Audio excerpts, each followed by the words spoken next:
Hey guys, what's going on? Welcome back to the channel.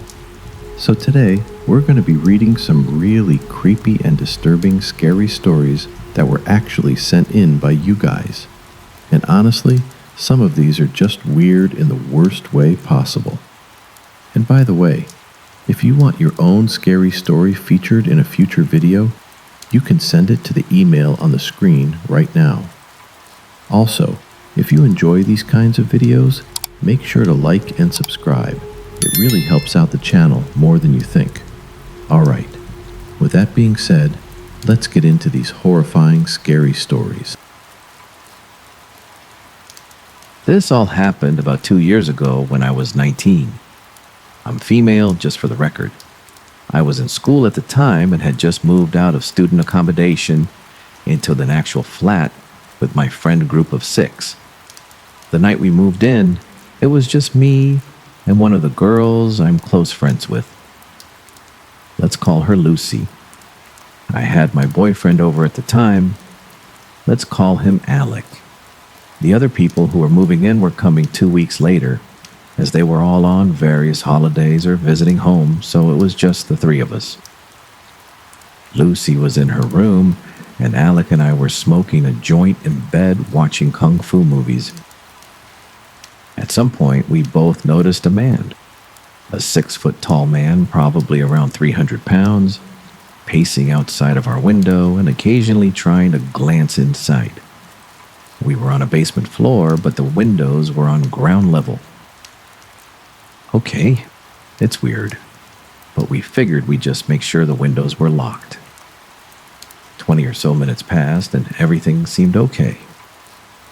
Until Lucy ran into my room and said, "Hey, there's a man in the house. I think we left the door unlocked by accident." Chills. I'm like, "What do you mean there's a man in the house?" Alec is frozen solid. Me and Lucy go into the hall, and the huge man we saw looking through the windows is right there. We ask, "What are you doing here?" He pulls out his phone and shows us a text message from an unsaved number with our address written in it. It's something about people being inside. He tells us he's looking for his girlfriend and that she lives here. And we're like, "No, the hell she does not.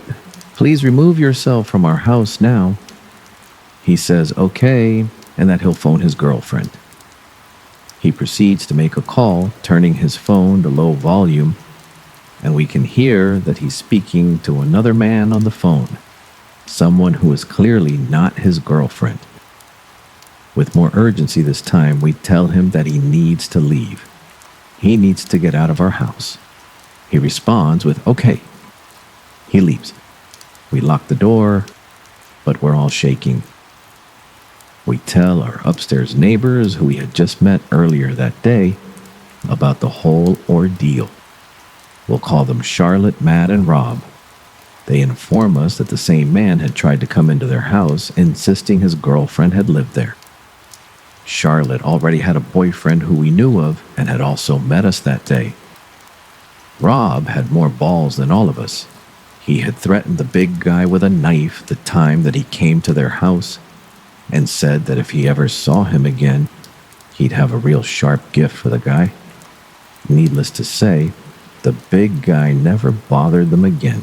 Over the next couple of weeks, we'd see the big guy occasionally somewhat near our house.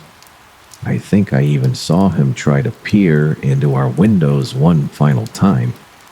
I have absolutely no doubt that he tried the front door again, but it was always locked after that first time. I have no idea what would possess a person to walk into a stranger's house, but seeing as this guy had made a habit of it, I'm betting that it wasn't to welcome new neighbors with fresh-baked cookies.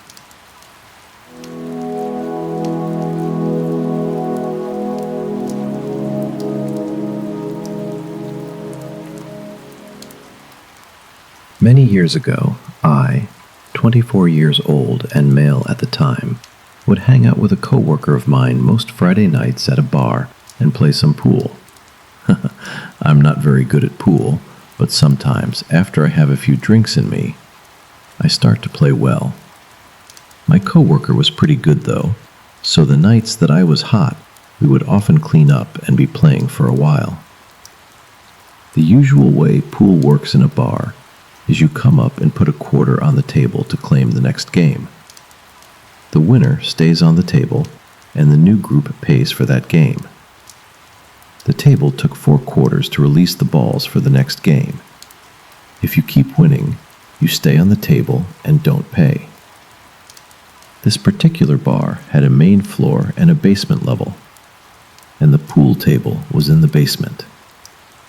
On this night, it was pretty slow. We played a few games 1 versus 1 between us since nobody else was around. Eventually, these 2 other guys came down and wanted to play, so we demolished them in what proceeded to be a pretty uneventful game. But one of the guys seemed to get agitated when they lost. Although he was irritated, he wanted to play again.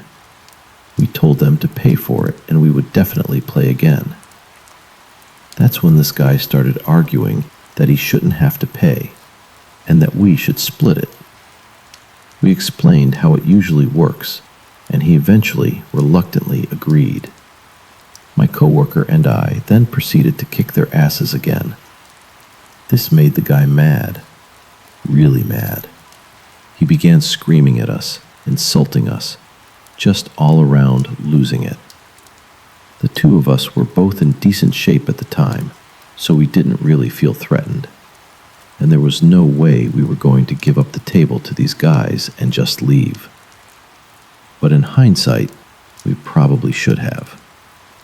Miraculously, we actually managed to calm the guy down. He seemed susceptible to reason. Maybe understood there was a protocol for playing. We cracked some self-deprecating jokes and eventually fell into a decent rapport with these 2 guys. They kept wanting to play, and we kept beating them. But they kept paying, and we were all joking around and doing some playful trash talking, things like that. Then the guy who was angry earlier started to get a little too comfortable.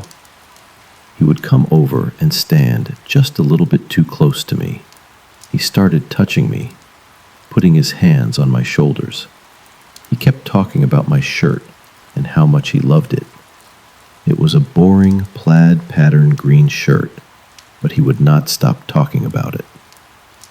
At one point, he came up behind me while I was shooting and grabbed at the collar, pulling it away from me because he needed to know what size it was and wanted to see the tag. This was really starting to piss me off at that point.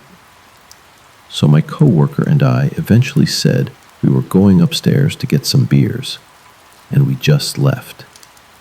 That Monday, I was back to work. I work in the TV industry, and at the time I was working at a small local TV station. It was my first job out of college, and I was working my way up. At the time, I was doing a weekly rotation with 2 other people where we would cycle through different jobs in the control room.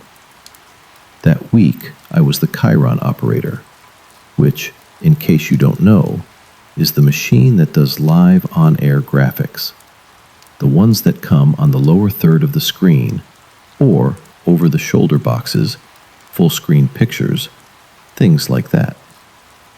I would come in, make the graphics, and then, during the news, I would call them up and have everything ready when it needed to be aired.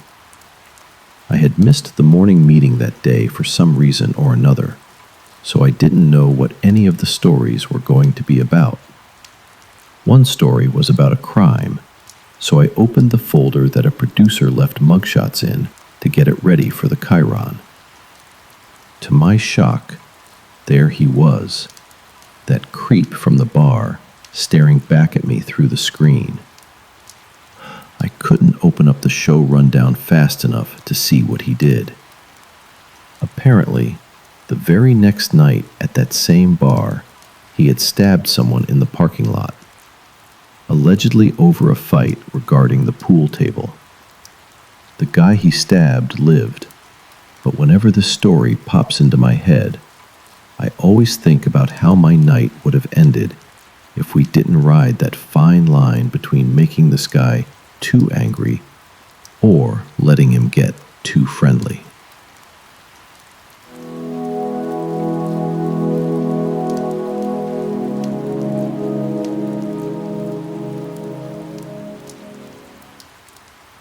So I recently recalled a memory that was buried long, long ago. Something terrifying that my older sister and I saw on a walk home from elementary school. I initially thought I had made it up, but she confirmed that what I remembered was true, and the more I think about it, the more it scares my 36-year-old brain. My sister Bianca and I are 4 years apart, and I had the blessing of having the most attentive and protective big sister. She's always had this remarkable sixth sense, and I've often thought my own naive childhood mind never fully understood how dangerous that moment really was. Until now. Going back in time, I was 7 years old, first or second grade, and my sister would have been 11 in fifth grade. We lived in a small town in the South Bay area of California, about 45 minutes south of San Jose. It was an extremely hot day, but we walked the usual 8 blocks from our elementary school to our home. My mom worked nights stocking at a local Safeway for most of my childhood, so we were very independent young girls. We would get ourselves ready for school, and my mom would sleep during the day and then wake up later in the afternoon to clean, cook, and prepare for work again at night. It was a different time in the early 90s. Every day we stayed after school for an hour with our kindergarten teacher, Mrs. Maria, who was incredibly kind and close to us. She usually drove us home, but that day she couldn't because she had to stay late for her husband to pick her up and take her to the mechanic. So my sister and I had to walk home alone. We didn't mind, since we were used to being independent, and we would usually race each other home past the skate park and through the undeveloped lot behind our house. That day, everything started normal. We were running through the dirt path near the sticker bushes and tall weeds, trying to beat each other to the fence. I was ahead when I suddenly heard my sister scream my full name, sharp, urgent, nothing like I had ever heard before. I stopped immediately, and before I could even turn around, she slammed into me, grabbing my shoulders and shielding my face as she pushed me forward. I was confused and scared, and through the gap between her fingers, I saw something I will never forget. 2 sets of legs under a large bush. What I saw in that moment is burned into my memory like a film I can replay.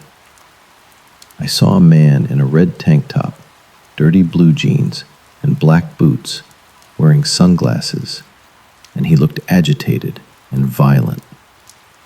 He was choking a young woman who looked to be in her early 20s. She was wearing overalls, a white shirt, and white sandals. Her face was dirty and bruised. Her lips were turning blue, and she was desperately trying to claw at his hands while making sounds of pain. It was an assault happening right in front of us. My sister immediately pulled me away before we could be seen, dragging me the long way around so we wouldn't pass near our gate. I was crying and yelling, asking what I had just seen, and she just kept telling me we had to go home, that we would tell our mom. When we finally got home, we woke our mom up hysterically and told her everything. She called the police, but we never heard anything back about whether they found the woman or the man. I've tried to find any record of it over the years and never found anything. My sister even cried when I brought it up again recently, confirming it really happened and saying she thought I had repressed it. To this day, I can still see it clearly, and I don't know what happened after we left, but I hope that man got what he deserved. and I hope we never cross paths with him again.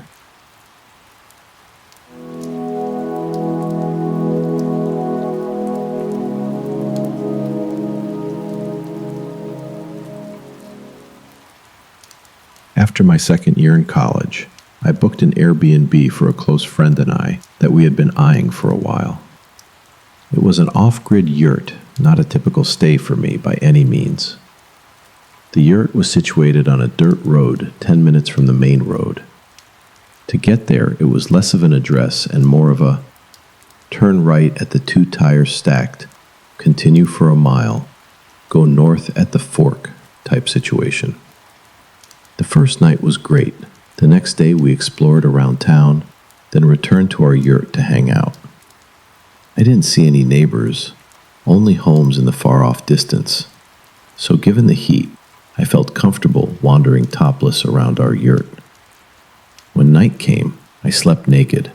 We heard what we assumed to be a distant party early in the night. Loud music was traveling from far away. Sometime along the night, the music stopped, and I fell asleep. A while later, my friend, who was still awake, heard 2 men's voices speaking in close proximity to each other. The voices started to get closer and closer, until one began shushing the other, and they started talking in whispers. Suddenly, they stopped talking altogether and walked directly up to our yurt, shining a flashlight against the walls. All our belongings were inside, but my car and our shoes, very obviously belonging to 2 women, were directly outside the yurt. They then turned the flashlight off. Until this point, I had been asleep, but awake to what in my mind sounded like a stampeding herd of animals growing closer. I remember being in a half-dream, half-awake state where I genuinely thought there was some galloping animal charging our yurt. What my friend later shared with me was that she was pinching me as hard as she could, and that's how I finally woke up. I never felt the pinch, though. I remember gasping as I opened my eyes. For some reason, as I was laying on my back in bed, my friend was laying on her side facing me. She immediately brought her finger to her mouth to shush me. I was now fully awake, but frozen, because I had no idea what was going on. We couldn't talk because the desert air carried every sound, every creak of the bed. I was trying hard to breathe calmly, and since I was on my back, it was difficult to face her without making a sound, so I had my head slightly turned to see what she was whispering.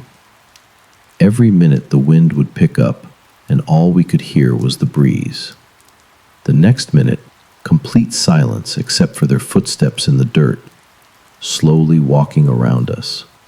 At one point, they stomped loudly all around our yurt, and I realized that must have been what I thought were stampeding animals. It got silent again, and just when we thought they must have left, we heard the familiar sound of footsteps encircling us. I'm a very shy, timid person, but my fight or flight kicked in.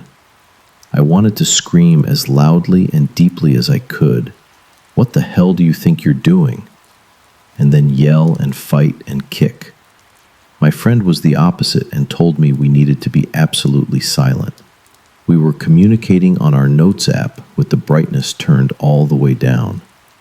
When it had been what felt like an eternity, she texted 911. The dispatcher was absolutely useless and wouldn't send someone out because we didn't have an address. We kept texting, telling them that we were on a dirt road and all we had were the directions that we sent them, and we begged and begged for them to send someone out.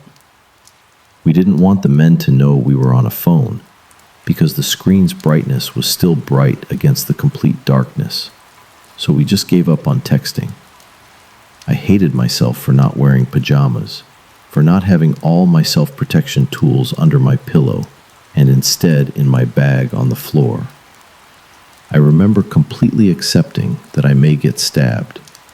I thought about what it would be like for my family to find out that I'm dead, and how sorry I felt to not explain. I remember in the middle of this eternal frozen state, I heard the zipper on the yurt rattling.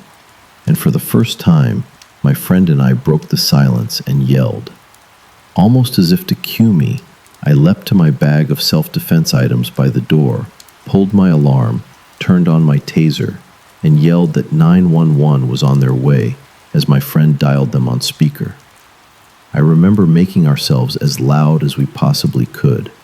I remember the distant siren approaching, getting closer and closer.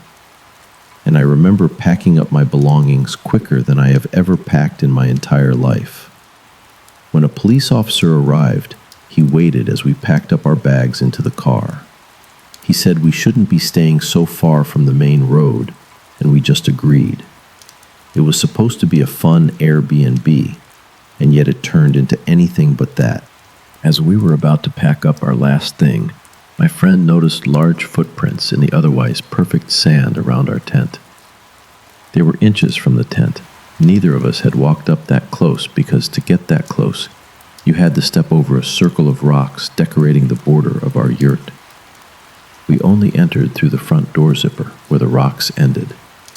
The officer didn't believe it wasn't ours despite the significantly larger footprints. He said he had been patrolling the area with police dogs and that was what we must have heard. I hate that I second-guessed myself for the rest of the night, thinking we may have just scared ourselves over nothing. High on adrenaline, we made the drive home non-stop. We slept together at my house. I was shaking for the rest of the night, and we both slept with stuffed animals, which at our age was very much out of the norm. In the morning, I walked her out to her car to say goodbye, but I froze when I got to my own car, because covering every inch were the largest, meatiest handprints in brown dirt. I consider my brother to be a big guy, and even his hands were smaller than the handprints on my car. I was so angry that the police officer didn't see that, but I was also glad that I had proof that someone else was there that night. I took so many pictures because I never wanted to forget the image of so many handprints as evidence. The most unsettling part was that my friend shared with me there had been many recent unsolved murders in Wonder Valley within the year before. That happened to be where we were visiting. When she got home, she researched the area to ease her mind and found several articles about missing people minutes from our site. I recognized every road the articles mentioned as roads leading to our yurt. I realize you may be thinking nothing horrendous happened to us, but I have never felt that deep in my gut, subconscious, complete acceptance that I may end up dead as I did that night. It was an absolute gut feeling, and I don't know how else to describe it. I'm glad we made our way out of there. I hate that everyone we spoke to that night didn't believe us.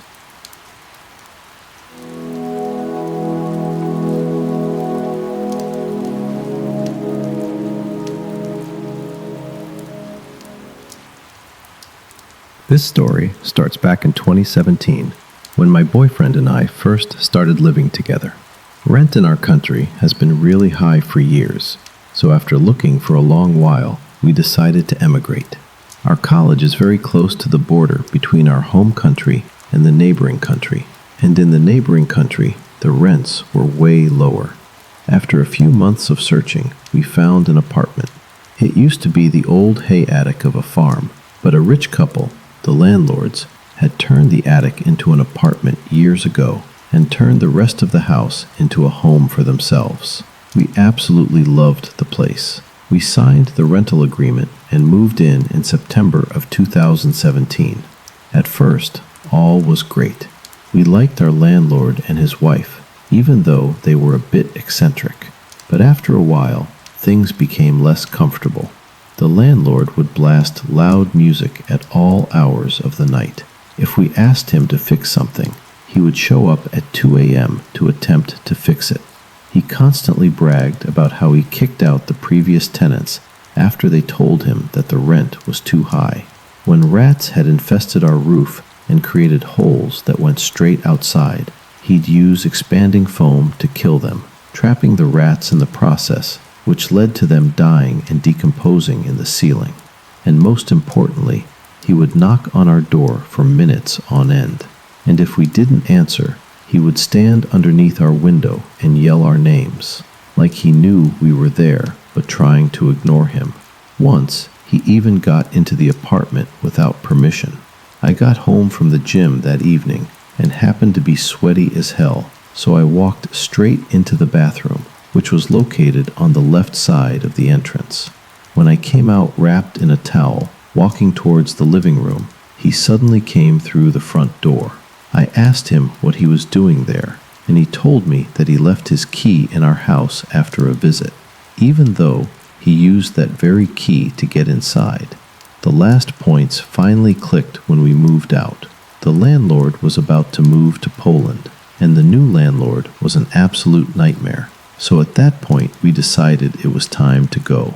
We told him about this, and he said, "Well, can you return my camera then?" We thought he was just joking, but after he left, we suddenly felt very weird about it. So we decided to check around the apartment. It had a very high, pointed ceiling, so we had to use a ladder. But there, clear as day, on the high horizontal beam, we found a small camera pointed at our living room. I think I still have the video somewhere of my boyfriend cutting the wire. One of the creepiest and most off-putting things was that right after the wire was cut, we noticed that one of the Wi-Fi networks around us just disappeared.